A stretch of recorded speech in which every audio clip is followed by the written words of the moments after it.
We then...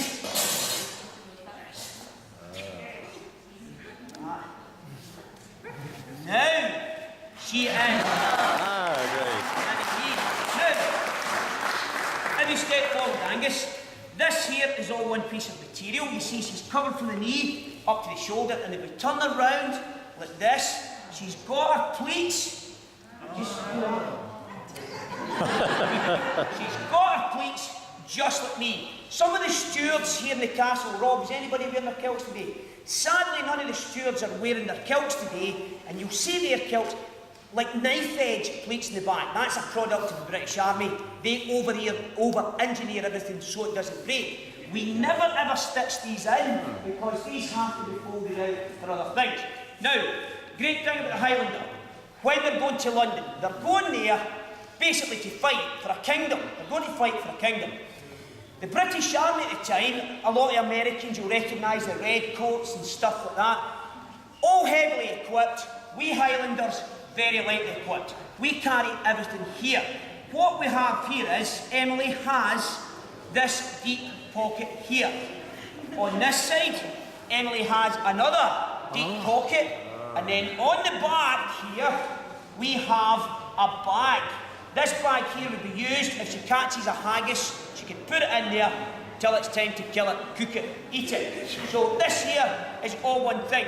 And the English artists sketched these, and we also know that this not only is our carry bags, this is our sleeping bags. The British Army always carried what they called a sleeping bag, a sleeping mat. It was a blanket rolled up and tied. What Emily and I would do at night, we would find somewhere to sleep under, we would undo this from our coats, and then what we do is, we'd open this up, like this, put it over the head, like so, tuck your elbows in there, Angus, there, tuck that one in there, Angus, here, like this, lift your chin up, and then we would go to sleep at night like this. She's covered from the knees to the top of the head, and if we turn her round again, she's covered from the back of the knees to the top of the head. We've still got these pleats. Do that, surely. Still got the pleats. Brilliant. When we wake up in the morning, we would simply take this off and just wrap it there. We are so manoeuvrable and lightweight, it's unbelievable. Now, we weren't in England just so some artists could sketch how to look good. We were there to fight.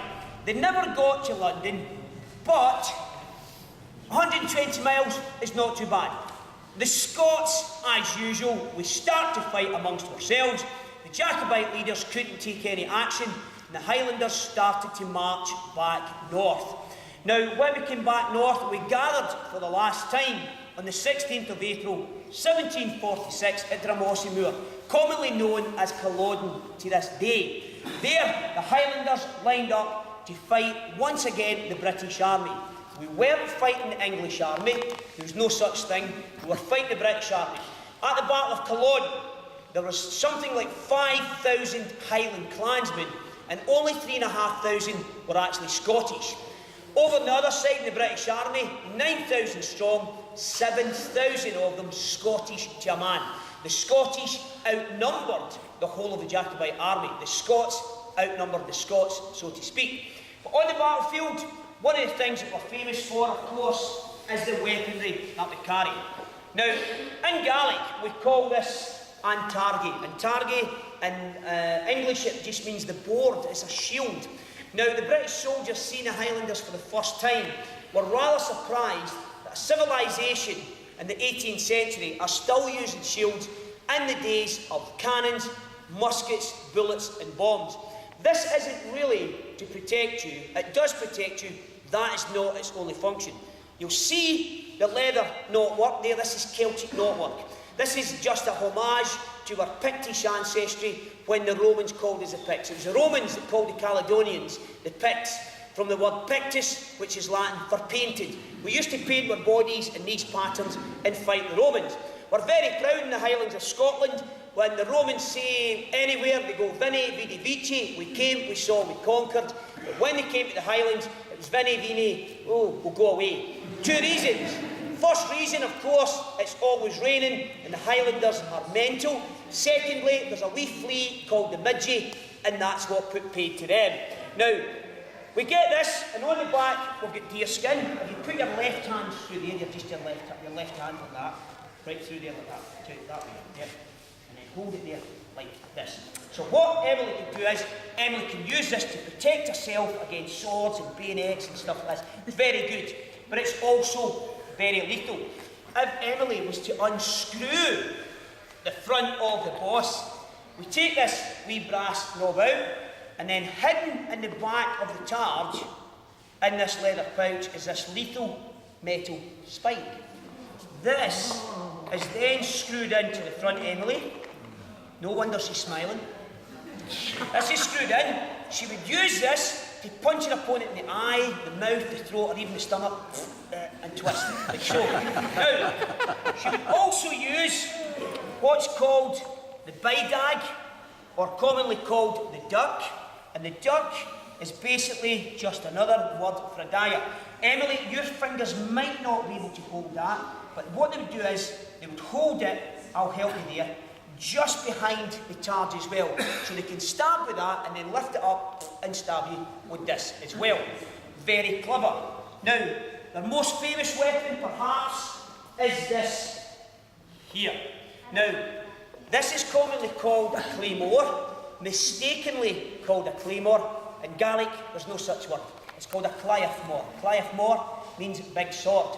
Now, the basket there protects us at the front of guards to trap blades, and it's not for fencing, it's not for pokey. This here is hacky, slashy, punchy, crushy. Now, you just hold that there, Emily, like that, and just rest it against your shoulder, like this. So on the battlefield, Emily would be punching, stabbing, and slicing. She would be like a combine harvester on the battlefield. Now, sadly, on the 16th of April, when we lined up to fight the British, some of the Highland clansmen, Emily, took their swords and they stabbed them into the heather beside them. Some of them took Antargay and threw it to the ground beside them, and before they charged in against the British Army, they unveiled the most horrifying tactic weapon ever. Many of them, not them all, used what's called the Highland Charge, my own clan included. What they did was, Emily, they reached under their belts, their plaids, and they took their belts off, and they pulled the belts off like that, and then they give a wee shake like that. They step out of the filly moor like this, and put them in a nice tidy pile behind them. Now, as you know, we don't wear anything under the bottom half of the filly moor. Some of them would then rip off their shirts, don't do it. They would rip off their shirts, picked up their weapons, and they charged into the British Army bare naked. Now, I'm very patriotic, but I have got to tell you this. If I was a red coat soldier and 3,000 naked versions of me ran towards me, I think I would run away, to be honest. Now, before Emily gets back to her family and before I finish my story, I'd like everybody to give Emily a big cheer and a big round of applause.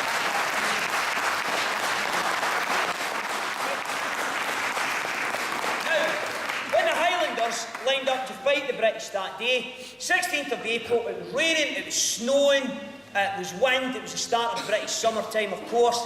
The battle lasted less than 60 minutes. My own clan, the Robertsons, the Clan Donaghy, we were the first to charge on the right flank of the Highland Army.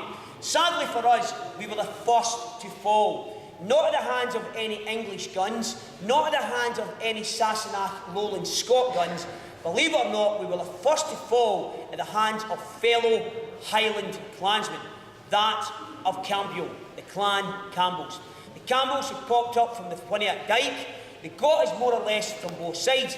The Highlanders, of course, Campbells, were in fact allied to the British Army. It was a civil war, after all. We were the first to fall at the hands of fellow Highlanders.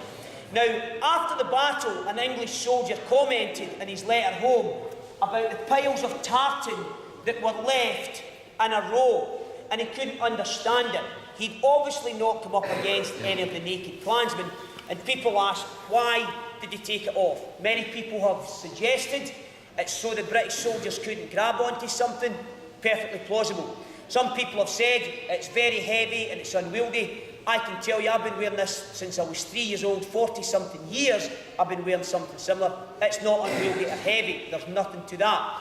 Truth of the matter is, this is a Highlanders' only piece of outer clothing on most occasions. Today, we wear the kilt only on ceremonial occasions. Football matches, rugby, weddings, funerals. We wear it for special occasions.